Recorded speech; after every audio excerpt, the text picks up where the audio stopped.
MPPSC mains उत्तर लेखन series के आज के इस वीडियो में हम देखेंगे इतिहास के 11 मार्कर प्रश्नों के उत्तर कैसे लिखे जाते हैं। इसका अर्थ है कि पेपर 1 का जो पार्ट ए है, इतिहास से संबंधित जो प्रश्न पूछे जाते हैं उसमें 11 मार्कर जो प्रश्न आएंगे उनके उत्तर हम कैसे लिखें।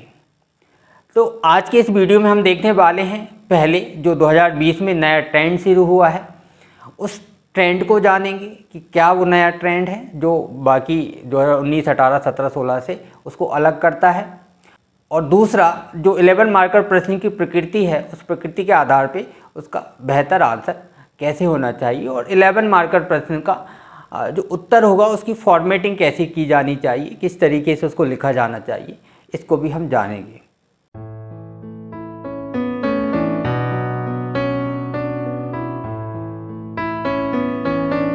आज का हमारा चर्चा का विषय है एमपीपीएससी मेंस में इतिहास के 11 मार्कर प्रश्नों के उत्तर कैसे लिखे जाते हैं।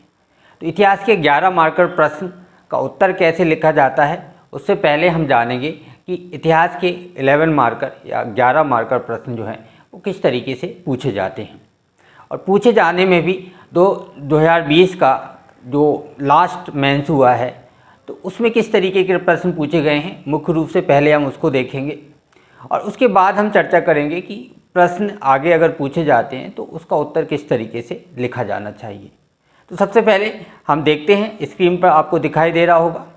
तो ये 5 क्वेश्चन इस बार पूछे गए थे, 2020 के मेंस में पूछे गए थे और पहली बार इनमें अथवा में भी प्रश्नों को रखा गया है, यानी 3.1 प्रश्न पूछा गया और उसके बाद अथवा में प्रश्न रखा गया।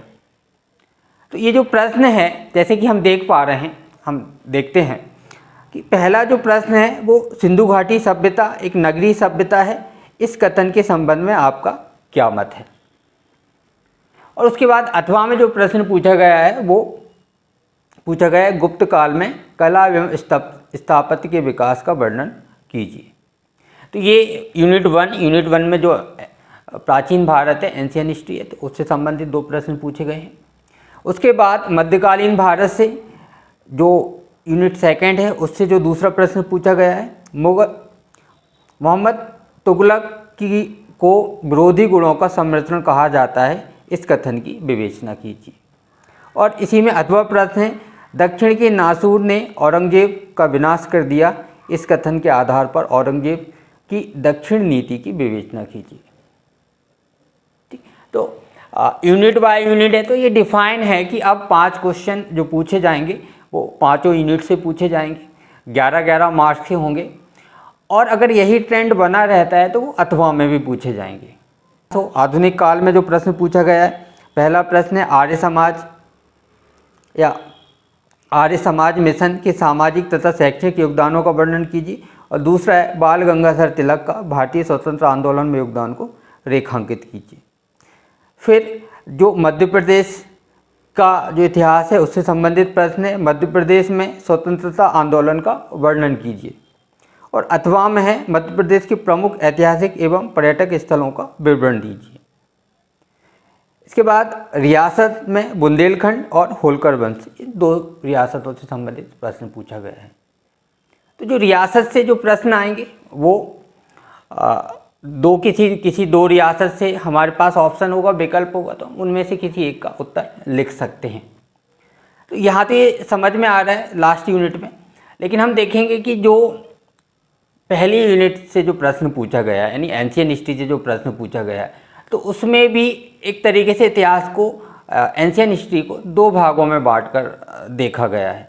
एक तरीके से एक सिंधु घाटी सभ्यता से लेकर महाजनपद काल का पूरा समय और फिर मगध साम्राज्य के उत्कर्ष से लेकर गुप्तोत्तर काल तक का पूरा क्षेत्र, पूरा समय। इसी तरीके से जो मध्यकालीन भारत से प्रश्न पूछा गया है तो एक सल्तनत काल से पूछ लिया, एक मुगल प्रशासन से पूछ लिया। आधुनिक भारत को भी हम जब पढ़ते हैं तो मोटा मोटा 2 भागों में बांट सकते हैं कि जो प्लासी का युद्ध हुआ है उससे 1857 की क्रांति हुई है वो एक भाग और 1857 की क्रांति से लेकर भारत की आज़ादी तक का वो पूरा एक भाग। तो वो जो प्रश्न पूछे गए हैं वो उसी तरीके से उनको रखा गया है। और मध्य प्रदेश के इतिहास में भी मध्य प्रदेश का इतिहास और मध्य प्रदेश के ऐतिहासिक स्थल तो बहुत कॉमन से ये प्रश्न पूछे जाते रहे हैं हमेशा से मध्य प्रदेश इतिहास से संबंधित। तो वो उसी से जुड़े हुए वो प्रश्न हैं। अब यहाँ ऐसा नहीं कि हम कहें कि हाँ वो हम प्रेडिक्ट कर सकते हैं और हमारे लिए इतिहास के 11 मार्कर लिखना थोड़ा आसान हो जाएगा। प्रेडिक्ट मतलब ये कि अगर हम सोचें कि मध्यकालीन भारत में सल्तनत काल से और मुग़ल काल से ही आ रहा है, तो हम विजयनगर साम्राज्य को स्किप कर सकते हैं। या एंशियन हिस्ट्री में अगर पहला प्रश्न पूछा जाएगा सिंधु घाटी सभ्यता उत्तर वैदिक काल या वैदिक काल से, और दूसरा प्रश्न पूछा जाएगा मगध साम्राज्य से या गुप्त साम्राज्य से, तो बाकी चीज़ों को हम छोड़ सकते हैं, महाजनपद काल को छोड़ सकते हैं, संगम काल को छोड़ सकते हैं। तो ये ख्याल अगर आए तो मेरे ख्याल से जल्दबाजी होगी इस तरीके का निष्कर्ष हमें निकालना कि ऐसा कुछ होगा, ऐसा मान लें हम कि इसी पैटर्न पर प्रश्न पूछे जाएंगे। अगर जनपद काल से आ गया या संगम काल से आ गया तो वहाँ फंस सकते हैं। हाँ, एक काम ज़रूर हम कर सकते हैं जो मेरी तरफ से सुझाव है, और वो सुझाव ये है कि जब हम शुरुआत में पढ़ेंगे तो हमको पूरा मध्यकालीन भारत पढ़ना चाहिए, पूरा प्राचीन भारत पढ़ना चाहिए, पूरा आधुनिक काल पढ़ना चाहिए। लेकिन जब हम आखिरी रिवीजन कर रहे होंगे ना, दूसरा रिवीजन भी नहीं, जब हम मेंस का आखिरी रिवीजन यानी लास्ट टाइम में जब हम एग्ज़ाम देने जा रहे होंगे, उस समय पर हम कुछ यूनिट्स को विशेष रूप से ध्यान रख सकते हैं। यूनिट में जो टॉपिक्स हैं उनको विशेष रूप से ध्यान रख सकते हैं। विशेष रूप से जैसे सिंधु घाटी सभ्यता है, उसमें वैदिक कल्चर पूरा हो गया वो, इसके बाद गुप्त काल और मौर्य साम्राज्य, ये इधर सल्तनत काल और मुग़ल साम्राज्य। तो ऐसे करके हम कुछ पॉइंट्स कुछ टॉपिक्स हाईलाइट करके उनको स्पेशल कैटेगरी में रख सकते हैं कि यहाँ से अगर अथवा में कोई प्रश्न आता है तो हम किसी एक को चुनकर आसानी से प्रश्न का उत्तर दे सकते हैं। तो अथवा में जो फ़ायदा होता है उसमें यही फ़ायदा रहता है कि पढ़ाई सिलेक्टिव की जा सकती है, लेकिन सिलेक्टिव में रिस्क हमेशा शामिल होती है। इसलिए सुझाव यही है कि आपको पहले स्तर पर, दूसरे स्तर पे पूरी तैयारी करनी है, लास्ट स्तर पे चाहें तो कुछ सिलेक्टिव करके उन पे ज़्यादा फोकस कर सकते हैं। उनको ज़्यादा फोकस यानी कि वो विशेष तौर पर कि यहाँ से तो प्रश्न पूछने की संभावना बहुत ज़्यादा है, तो इसको अच्छे से पढ़ लेते हैं, अच्छे से याद कर लेते हैं। तो एक सुझावात्मक रूप से ये बात हम उसको रख सकते हैं। तो एक सुझाव के रूप में यह बात है, और अपने रिस्क पर ही इसको फॉलो करना। तो बहुत पूरी जिम्मेदारी जो है मैं उसकी नहीं लेना चाहूँगा। हाँ, लेकिन ये कि हम इस तरीके से कुछ प्लान कर सकते हैं, सोच सकते हैं। बस ये एक विचार है जो मैं आपके दिमाग में डालना चाह रहा हूँ। दूसरी बात, 11 मार्कर प्रश्नों के उत्तर लिखने में जो हमको ध्यान रखना है वो है कि 11 मार्कर को हम किसी शॉर्ट तरीके से सॉल्व नहीं कर सकते हैं। तो 11 मार्कर के लिए 3 चीज़ें जो बिल्कुल होनी चाहिए, बहुत कंपलसरी हैं अगर आपको अच्छे से 11 मार्कर लिखना है। उसमें पहला है कि जो भी टॉपिक लिखना आप चाह रहे हैं, सिंधु घाटी सभ्यता की नगरीय व्यवस्था पे लिखना हो, या फिर गुप्त काल पे लिखना हो, या फिर अशोक की धर्म की नीति पे लिखना हो, तो उस पूरे टॉपिक की अच्छी समझ रिक्वायर्ड है, मस्ट नेसेसरी है हम कह सकते हैं। उसके बिना आप 11 मार्कर आंसर बहुत अच्छा लिख नहीं पाएंगे। आपको आंसर लिखने की बहुत समझ है, लेकिन आपके पास उस टॉपिक की समझ नहीं, तो आप 11 मार्कर नहीं लिख पाएंगे। हाँ, 5 मार्कर में होता है कि 50 ही वर्ड हैं, उसमें 50 वर्ड में चलो जो कुछ मोटी मोटी बातें याद आ गई, आपने 3 लाइन 3 पॉइंट लिख दिए, 3 पॉइंट है, 4 नंबर की जगह पे 2 नंबर मिल जाएगा, वो ऐसा हो सकता है। लेकिन 11 मार्कर में अगर आपको कुछ ही जानकारी है तो आप ज़्यादा से ज़्यादा आधा पेज लिखोगे, और उस आधा पेज के आधार पे आपको मार्क्स मिलेंगे नहीं, या एक आध नंबर मिल भी गया तो वो कोई बहुत लाभ उससे नहीं होगा। तो पहली बात, अगर 11 मार्कर हमको अच्छे से लिखना है तो जिस भी टॉपिक से 11 मार्कर पूछा जाता है उस टॉपिक की बहुत अच्छी समझ हमको होना चाहिए। जैसे अभी हम एक मॉडल प्रश्न और उसका मॉडल आंसर देखने भी वाले हैं, तो उसमें बात ठीक से आप समझ पाओगे कि वो समझ क्यों ज़रूरी होती है, और तभी हम एक अच्छा 11 मार्कर का आंसर लिख सकते हैं। दूसरी बात है कि उस टॉपिक से संबंधित जो तथ्य हैं वो तथ्य भी हमको ठीक ठाक याद होने चाहिए। अब ऐसा नहीं कि लाइन टू लाइन हमको पूरा याद हो, लेकिन फिर भी कम से कम 70-80% तथ्य जो हैं जिस टॉपिक पे हम लिखने वाले हैं तो उससे संबंधित अगर हमको याद होंगे तो हम उस उत्तर को बेहतर तरीके से लिख पाएंगे। क्योंकि MPPSC में जो 11 मार्कर पूछे जाते हैं वो तथ्यात्मक ज़्यादा होते हैं, फैक्चुअल ज़्यादा होते हैं। तो अगर वहाँ फैक्चुअल नॉलेज हमारे पास नहीं है, कहने का मतलब कि तथ्य याद नहीं है, तो लिखना थोड़ा मुश्किल है। और तीसरी महत्वपूर्ण बात जो याद रखनी है कि उत्तर लेखन से संबंधित जो नियम हैं उन नियमों का भी पालन किया जाना चाहिए। एक मॉडल आंसर यहाँ पर आपको दिखाई दे रहा होगा। प्रश्न है, अशोक ने बौद्ध धर्म की प्रचार के लिए क्या तरीके अपनाए, विस्तार से व्याख्या कीजिए। इस प्रश्न में हम देख पा रहे हैं कि कुछ तो फैक्ट शामिल हैं, लेकिन उस टॉपिक की समझ भी हमारे लिए मस्ट रिक्वायर्ड है, बहुत ज़रूरी है। क्योंकि जब हम इंट्रोडक्शन लिख रहे होते हैं तो इंट्रोडक्शन में हमको ये क्लियर करना ज़रूरी है कि आखिर क्या ऐसी बातें हैं जिसके आधार पर कोई व्यक्ति एक काम करने के लिए प्रेरित हो रहा है। जैसे अशोक के संबंध में देखिए, अशोक बौद्ध धर्म का इतना ज़्यादा प्रचार प्रसार क्यों कर रहा है? तो पहली बात तो क्यों अपनाया। अशोक के संबंध में देखेंगे तो कलिंग की युद्ध में एक फैक्चुअल जानकारी है कि कलिंग की युद्ध के बाद उसने बौद्ध धर्म को अपना लिया। लेकिन क्यों अपनाया? तो क्यों अपनाया? क्योंकि समाज में नैतिकता की स्थापना की जा सकती है और एक तरीके से राष्ट्रीय एकता को सुदृढ़ किया जा सकता है। क्योंकि उस समय का जो भारतीय समाज है वो ज़्यादा बहुसांस्कृतिक है। पहली बार ऐसा हुआ है कि किसी एक राजा ने बहुत सारे छोटे छोटे राजाओं को समाप्त करते एक केंद्रीय शासन व्यवस्था की स्थापना की है। और उसके शासन को स्वीकार करना कहीं ना कहीं दूसरे राजाओं के जो क्षेत्र रहे होंगे, जो दूसरी प्रजाएं रही होंगी, उनके लिए तो वो गुलामी जैसा महसूस हुआ होगा। तो उनको ऐसा लगना कि हम भी इस राष्ट्र का हिस्सा हैं, उसके लिए ज़रूरी था कि उनकी धार्मिक मान्यताएं अगर एक जैसी हो जाएं, किसी एक धर्म को अगर सभी स्वीकार कर लें तो वो एक रूपता देश में आ जाएगी और वो एकता को मजबूत करेगा।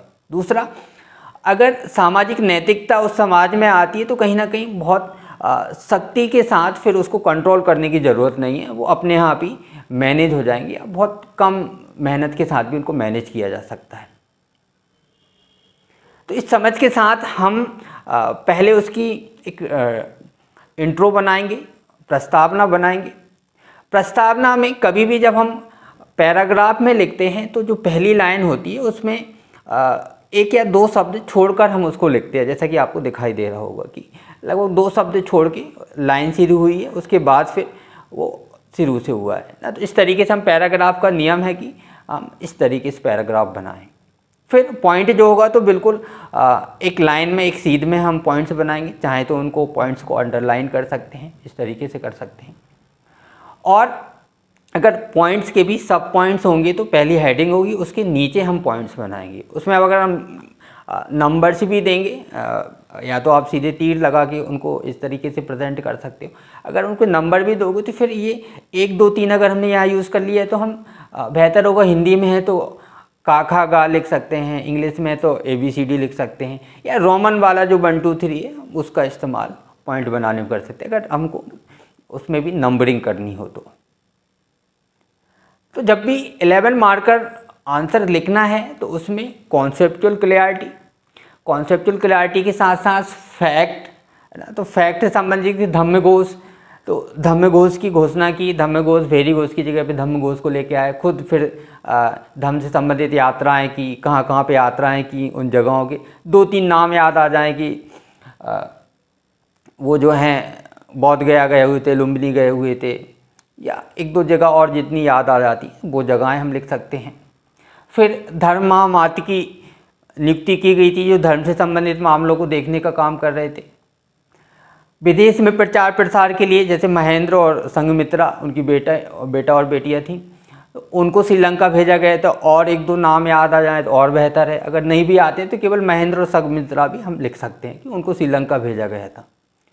और उससे भी फ़ायदे हुए कि अगर पड़ोसी राजाओं के साथ शांतिपूर्ण संबंध हो जाएगा तो देश में भी शांति होगी। युद्धों से जो उस समय पे काफ़ी ज़्यादा हो रहे थे, बड़ी मात्रा में एक दूसरे के राज्य में घुसपैठ हो रही थी, राज्यों को छीना झपटी हो रही थी, तो उसमें कमी आएगी अगर उस पड़ोसी राजा से अच्छे संबंध हो जाते हैं तो। चाणक्य की भी यह नीति थी। इसके बाद जो अभिलेख है महत्वपूर्ण पार्ट है। अभिलेख में जो शिलालेख हैं, शिलालेख में बृहद शिलालेख, लघु शिलालेख, तो बृहद शिलालेख 14 लेख हैं, उनके बारे में हम एक केवल शो कर सकते हैं, 14 लेख थे। या स्तंभ लेख हैं, दीर्घ स्तंभ लेख हैं, 7 उनकी संख्या है। लघु स्तंभ लेख हैं, गुहालेख मिले हैं, स्तूप मिले हैं। बौद्ध ग्रंथों में स्तूपों के विषय में कहा गया है कि लगभग अशोक ने 84,000 जो है स्तूपों का निर्माण कराया था। तो उससे संबंधित जानकारी है। और लास्ट में 1-2 लाइन में हम उसका कंक्लूज़न दे देंगे। और कंक्लूज़न वो इस तरीके से होगा जैसे हमने शुरुआत की थी, उससे जुड़ा हुआ कि हाँ ये बातें थी, इस बातों को पूरा होगी। समाज में नैतिकता आई और साथ में राष्ट्रीय एकता में भी वृद्धि हुई, इसलिए प्रचार प्रसार को उसने ज़्यादा बढ़ावा दिया। तो कहीं ना कहीं वो एक तरीके से जो अंतर्मन की बातें हैं अशोक की, अंतर्मन से यहाँ पे अर्थ है कि अशोक जिस धर्म को अपना रहा था, उस धर्म को अगर सारे लोग अपना लें तो अशोक को अच्छा लगेगा। लेकिन उस अच्छा लगने के साथ साथ अगर राष्ट्र भी मजबूत हो रहा है, राजा की शक्तियों में वृद्धि हो रही, राष्ट्र को बेहतर तरीके से चलाया जा रहा है, तो और वो बेहतर हो सकता है। तो इन्हीं बातों को ध्यान में रखकर हमको 11 मार्कर को देखना है। इसी तरीके से कुछ और जो 2020 के कुछ प्रश्न आए हैं, आगे के कुछ डिस्कशन में हम उनको भी शामिल करके उन पर भी बात कर लेंगे। लेकिन कुछ बातें 11 मार्कर से संबंधित जिनकी आपको गांठ बांध लेनी है, और वो है कि अच्छी समझ टॉपिक की, तथ्यों का याद रहना, और जो लेखन से संबंधित जो नियम है उनको निश्चित रूप से फॉलो करना है। और बिल्कुल अगर इस तरीके से उत्तर लिखा जाता है तो पूरी संभावना है कि अच्छे मार्क्स भी मिलेंगे। उम्मीद है कि यह सब जानकारियाँ आपको आपके एग्ज़ाम में काफ़ी मदद करेंगी अच्छा उत्तर लिखने में। आज के लिए हम इतना ही रखते हैं, आगे फिर बात करेंगे। इस वीडियो को अंत तक देखने के लिए बहुत बहुत धन्यवाद।